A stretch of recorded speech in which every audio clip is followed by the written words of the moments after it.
عمران خان آخر ہے کون یہ بندہ اور چاہتا کیا ہے؟ کچھ لوگ اسے پاگل خان، ہٹلر خان، یوٹرن خان، زکات خان، کینسر خان، سونامی خان، یہودی خان، طالبان خان، اسٹیبلشمنٹ خان، یہ خان، وہ خان اور بہت کچھ کہہ کر بلاتے ہیں۔ کون ہے یہ بندہ جو اتنی ساری آپس میں متضاد برائیوں کا بیک وقت مجموعہ ہے؟ کیا کیا ظلم ڈائے ہیں اس بندے نے اس ملک پر؟ 65 سال میں اس ملک کا بیڑا ہی گرک کر دیا ہوگا جو اتنے مختلف غلیظ ناموں سے پکارا جاتا ہے۔ اور وہ کون ہیں اسے ان ناموں سے پکارنے والے؟ ملک و قوم کے وہ ہمدرد جنہوں نے 65 سال میں اس ملک کو ترقی کا گہوارہ بنانے میں کوئی کسر نہ چھوڑی، وہ زرداری جس نے کبھی بھوکی ننگی قوم کے پیسوں سے گھوڑوں کو جام اور مربے نہیں کھلائے، سر محل وغیرہ نہیں بنائے، وہ شریف خاندان جس نے قوم کی ہڈیوں سے گوتا تک نچوڑ کر دنیا میں اربوں ڈالر کے کاروبار اور محلات نہیں بنائے، وہ الطاف بھائی جس نے روشنیوں کے شہر میں 25 سال میں 25,000 لاشیں نہیں گرائیں، وہ اسفند یار ولی جس نے پختون قوم کو اس کی تاریخ کے نازک ترین موڑ پر $3.5 کروڑ کے عوض نہیں بیچا، وہ مولانا جس نے بینظیر سے لے کر مشرف اور زرداری سے لے کر شریفوں تک ہر حکومت میں چند وزارتوں کے لیے اسلام اور دین کے نام نہیں بیچا، یہ سیٹھی میر شکیل افتخار چودھری، میڈیا مالکان، یہ سب کے سب اس کے مخالف آخر کیوں ہوئے؟ کیا اس وجہ سے کہ اس بندے کو قائد اعظم کے پاکستان کو پچھلے 65 سال میں اس حال تک پہنچایا؟ اور کیا چیز ہے جو اس بندے کو بے چین رکھتی ہے؟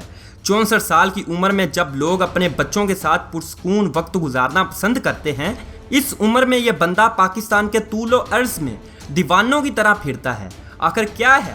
اس کے مخالفین کہتے ہیں کہ اس کو وزارت عظمیٰ کی طلب بے چین کیے ہوئے، لیکن آخر وزارت عظمیٰ کی طلب کسی کو کیوں ہوتی ہے؟ پیسے کے لیے، شہرت کے لیے، کرپشن کے لیے؟ لیکن پیسے کا تو اس بندے کو لالچ ہی نہیں، اور یہ دنیا جانتی ہے۔ اس کی ساری زندگی ثمر کی گواہ ہے۔ اس نے تو اپنا کرکٹ سے کمایا ہوا اکثر پیسہ بھی اس ملک کے غریبوں کے لیے شوکت خانم ہسپتال اور نمل یونیورسٹی میں جھونک دیا۔ پیسہ چاہیے ہوتا تو برطانیہ میں کسی ٹیم کی کوچنگ سنبھالتا اور ساتھ ہی کرکٹ میچوں میں کمنٹری سے کروڑوں کماتا۔ پیسہ چاہیے ہوتا تو جمائمہ خان کی طلاق کے عوض ہی برطانوی قوانین کے مطابق اربوں وصول کر سکتا تھا۔ شہرت کے لیے؟ لیکن عمران خان سے زیادہ شہرت بلا کس پاکستانی کو اللہ تعالیٰ نے دی ہوگی؟ وہ شخص کے برطانوی شاہی خاندان جس کے ساتھ اٹھنے بیٹھنے میں فخر محسوس کرتا ہے، اور انڈیا سے ترکی اور پوری دنیا میں بغیر کسی سرکاری عہدے کے اس بندے کو ہاتھوں ہاتھ لیا جاتا ہے۔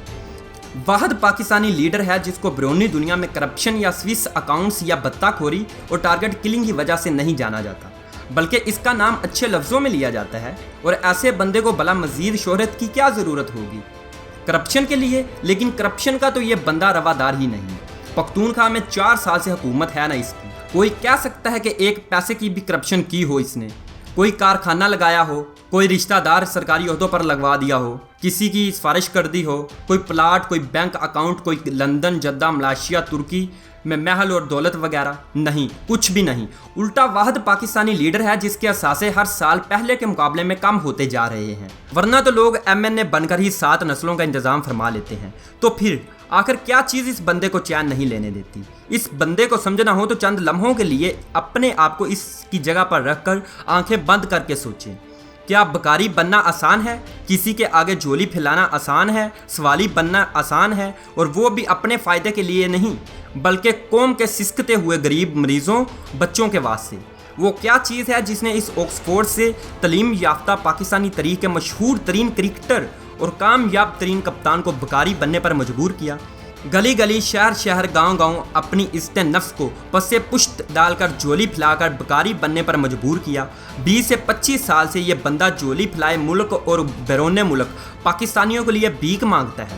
کوئی اسے بکاری ہونے کے تانے دیتا ہے، کوئی زکات خاں کہتا ہے، کوئی کسی اور طریقے سے مذاق اڑاتا ہے، لیکن یہ بندہ پھر بھی پیچھے نہیں ہٹتا۔ یہ آسان نہیں ہے، قدم قدم پر دل کو مارنا پڑتا ہے، اپنی عزت نفس، انا اور فخر کا خون کرنا پڑتا ہے۔ یقین نہ آئے تو کبھی یہ کر کے دیکھ لیں، جولی پھیلا کر کسی دن لوگوں کے سامنے کھڑے ہوں، اور وہ بھی اپنے لیے نہیں بلکہ دوسروں کے لیے۔